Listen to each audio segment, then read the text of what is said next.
Hi viewers, welcome back to Suswa vlogs. మేమైతే కుక్కే సుబ్రహ్మణ్యం స్వామి టెంపుల్కి అయితే వెళ్ళాలనుకున్నాం కదా. కానీ అక్కడికి వెళ్ళాలి అంటే ముందుగా ధర్మస్థలంలో మంజునాథ స్వామిని అయితే దర్శించుకోవాలి. మేము రిసార్ట్ నుంచి అయితే స్టార్ట్ అయిపోయాము. బట్ 22 కిలోమీటర్స్ దాకా టోటల్లీ ఘాట్ సెక్షన్ ఉంటుంది. ధర్మస్థలకి అయితే 70 కిలోమీటర్స్ వస్తుంది, కుక్కే సుబ్రహ్మణ్యంకి అయితే 50 కిలోమీటర్స్ మాత్రమే వస్తుంది. కానీ ముందుగా ధర్మస్థలం మనం దర్శించుకోవాలి కాబట్టి ముందు ధర్మస్థలంకి అయితే వెళ్ళిపోయినాము. రిటర్న్ వస్తుంటే కుక్కే సుబ్రహ్మణ్యం స్వామి టెంపుల్కి అయితే వెళ్ళిపోయినాం మేమైతే. ఇంకా ధర్మస్థలకి అయితే ఎంటర్ అయిపోయినాం మేమైతే. ఇక్కడ ఏదో జస్ట్ ఘాట్ సెక్షన్లో వామిటింగ్స్ అయినాయి మాకైతే, నాకు పాపకి. అండ్ జస్ట్ ధర్మస్థలకి 2 కిలోమీటర్స్ ఉండగా ఏదో సురేంద్ర జస్ట్ సీట్ బెల్ట్ అలా తీసినాడని చెప్పేసి పోలీసులు అయితే స్టాప్ చేసేసినారు. ఇంకా ఫైన్ కూడా 500 వేసినారు. బట్ ఇక్కడ ఏంటంటే ఏపీటీఎస్ ఇలా ఉంటేనే ఎక్కువగా స్టాప్ చేస్తున్నారు. ఇంకా తప్పదుగా మేమైతే మనీ పే చేసేసినాము. అండ్ ధర్మస్థల ఫైనల్ అయితే వచ్చేసినాము. ఇక్కడ టెంపుల్ టైమింగ్స్ మాత్రము 6:30 మార్నింగ్ నుంచి 2:30 వరకు, మళ్ళీ ఈవినింగ్ 5 నుంచి 8:30 వరకు. అండ్ ఇక్కడ పార్కింగ్ ఇదంతా ఫ్రీ. ఇక్కడ ఏంటంటే ఫ్రీ దర్శనం ఉంది, టికెట్ తీసుకునే దర్శనం ఉంది. టికెట్ తీసుకునే దర్శనం అయితే పర్ హెడ్కి 200 రూపీస్. బట్ జనాలు ఎక్కువ లేరు మేము వెళ్ళిన టైంలో అయితే. సో మేమైతే నార్మల్ దర్శనంకి వెళ్ళిపోయినాము.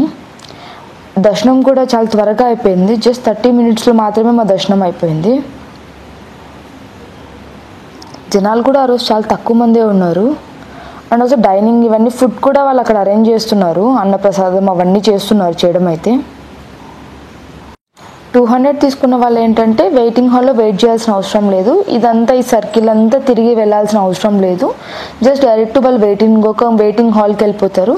మోస్ట్లీ మనం తిరుపతిలో చూసింటాం కదా, వెయిటింగ్ హాల్లో కోసం వెయిట్ చేయించి అలా వెళ్తూ ఉంటారు కదా. మోస్ట్లీ అలా ఉంది ఇక్కడ దర్శనం కూడా. కానీ పెద్ద జనాలు లేనప్పుడు మాత్రం ఫ్రీ దర్శనమే ఇక్కడ మోస్ట్లీ ప్రిఫర్ చేయొచ్చు. బట్ జనాలు ఎక్కువ ఉంటే టైం లేకపోతే 200 దర్శనంకి అలా వెళ్ళిపోవచ్చు నాకు తెలిసి. జస్ట్ మేము 10 మినిట్స్ అలా కూర్చున్నాము. ఇవంతా వెయిటింగ్ హాల్, ఇలా just waiting hall 1, waiting hall 2 అలా ఉన్నాయి. జస్ట్ మేము ఒక 10 మినిట్స్ ఏమో వెయిట్ చేసి ఉంటాము అంతే. ఇదంతా నార్మల్ దర్శనం, త్వరగానే పంపించడం అయితే. క్రౌడ్ కూడా ఎక్కువ ఏం లేరు, నార్మల్గానే ఉన్నారు క్రౌడ్ కూడా మేము వెళ్ళే రోజు అయితే. ఇది టెంపుల్ లోపల కొద్దిమంది ఇక్కడ పూజలు చేయిస్తున్నారు చేయించడం అయితే. ఈ ఫోటో చూసారా, మన ఆత్మ అనేది శివునిలో కలిసిపోతుంది ఆఫ్టర్ డెత్, అలాంటి పిక్చర్ ఇది. అండ్ ఇక్కడ ఒక చిన్న 2-3 పిక్స్ తీసేసుకున్నాము. అండ్ ఆల్సో మీరు ఎవరైనా కొద్దిసేపు ఇంకా ఎక్కువ టైం స్పెండ్ చేయాలని అన్నోళ్ళు జస్ట్ పక్కనే ఒక పార్క్ కూడా ఉంది, కొద్దిసేపు అక్కడ టైం స్పెండ్ చేయొచ్చు. బట్ మాకేంటంటే కుక్కే సుబ్రహ్మణ్యంలో మళ్ళీ టైం అవుతుంది. సో ఆ టెంపుల్కి అయితే స్టార్ట్ అయిపోయినాము. ఇంకా మళ్ళీ ఆఫ్టర్నూన్ 3:30కి అక్కడ దర్శనం అయితే. కుక్కే సుబ్రహ్మణ్యం టెంపుల్లో ఏంటంటే ఫస్ట్ ఆది సుబ్రహ్మణ్య స్వామిని అయితే దర్శించుకోవాలి. ఆది అంటే మూలం అంటారు. సో ముందైతే కుక్కే సుబ్రహ్మణ్యం స్వామి దగ్గరికి వెళ్ళినప్పుడు మనము ముందు కుక్కే సుబ్రహ్మణ్యంకి వెళ్ళక ముందు ధర్మస్థలం ఎలా దర్శించుకుంటాము, కుక్కే సుబ్రహ్మణ్య స్వామి టెంపుల్కి వెళ్ళిన తర్వాత ముందు కుక్కే సుబ్రహ్మణ్యం దగ్గరికి వెళ్ళకుండా ఆది సుబ్రహ్మణ్యం దగ్గరికి వెళ్ళాలి మనం నార్మల్గా అయితే. అక్కడ మాకు పెద్ద దర్శనంకి ఎక్కువ టైం పట్టలేదు. జస్ట్ ఒక 10 మినిట్స్లో అలా వెళ్ళి అలా వచ్చేసినట్టున్నాము దర్శనంకి అయితే. ఇక్కడ ఏంటంటే ఒక చిన్న వాటర్ లాగా ఉంది, ఒక నదిలాగా. వాటర్లో నుంచి కొంతమంది రాళ్ళు తీసి చాలా దగ్గర జరుగుతుంటాయి కదా, యాగంటిలో హోబిలంలో ఇలా జరుగుతుంటాయి కదా, రాళ్ళు కడితే ఇల్లు కడతారు అని అంటారు కదా, అలా చాలామంది కడుతున్నారు. దర్శనం కూడా ఎక్కువ టైం పట్టలేదు, జస్ట్ 10 మినిట్స్లో అయిపోయింది ఇక్కడైతే మాకు. ఇక్కడ ఆది సుబ్రహ్మణ్యం టెంపుల్ దగ్గర అయితే ఎలాంటి దర్శనం టికెట్ అలా ఏం లేదు. బట్ మోస్ట్లీ చాలామంది కుక్కే సుబ్రహ్మణ్యం టెంపుల్కి ఎందుకు వస్తారంటే పెళ్ళి కాకుండా ఉంటారు వాళ్ళు, అండ్ ఆల్సో పిల్లలు లేని వాళ్ళు, ఏమన్నా లైఫ్లో ఇంకేమన్నా చేయాలనుకున్న వాళ్ళకి జరగని వాళ్ళు, అలాంటి వాళ్ళు వచ్చి ఇక్కడ పూజలు చేయిస్తుంటారు.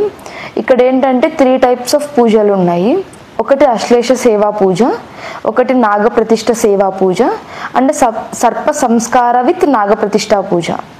వీటికి ఏంటంటే ప్రైజెస్ ఏంటంటే అశ్లేష సేవ పూజకి 400 ఛార్జ్ చేస్తున్నారు, నాగప్రతిష్ఠ సేవకు కూడా సేమ్ 400, బట్ సర్ప సంస్కార విత్ నాగప్రతిష్ఠ పూజకు మాత్రం 4200 ఛార్జ్ చేస్తున్నారు. బట్ వీటిని చేయించాలి అంటే ముందుగా ఆన్లైన్లో బుక్ చేసుకోవాలి, ఆర్ ముందుగా వెళ్ళి టికెట్ తీసుకొని వాళ్ళు టైం స్లాట్ బుక్ చేస్తారు, ఆ టైంకి మనం వెళ్ళాలి. ఈ విషయం మాకు తెలీదు, సో మాలా కాకుండా మీరు ముందుగా వెళ్ళి బుక్ చేసుకోండి. ఇంకా అక్కడ లోపలికి వెళ్ళగానే జనాలు అయితే చాలా మంది ఉన్నారు. సో ఇంకా లేట్ అవుతుంది అని చెప్పేసి మళ్ళీ ఘాట్ సెక్షన్ రిటర్న్ అవ్వాలి కదా, సో మేమైతే పర్ హెడ్కి 100 రూపీస్ టికెట్ ఉంటే ఇంకా స్పెషల్ దర్శనంకి అయితే వెళ్ళినాము. ఈసారి మళ్ళీ వెళ్ళినప్పుడు పూజ చేద్దాంలే అనుకోని, సో మనసులో ఎలాంటి డిస్టర్బెన్స్ ఏం పెట్టుకోకుండా దర్శనం అయితే చాలా అంటే చాలా బాగా జరిగింది. ఇలాంటి మరెన్నో వీడియోస్ కోసం please like, share and subscribe. Thank you so much.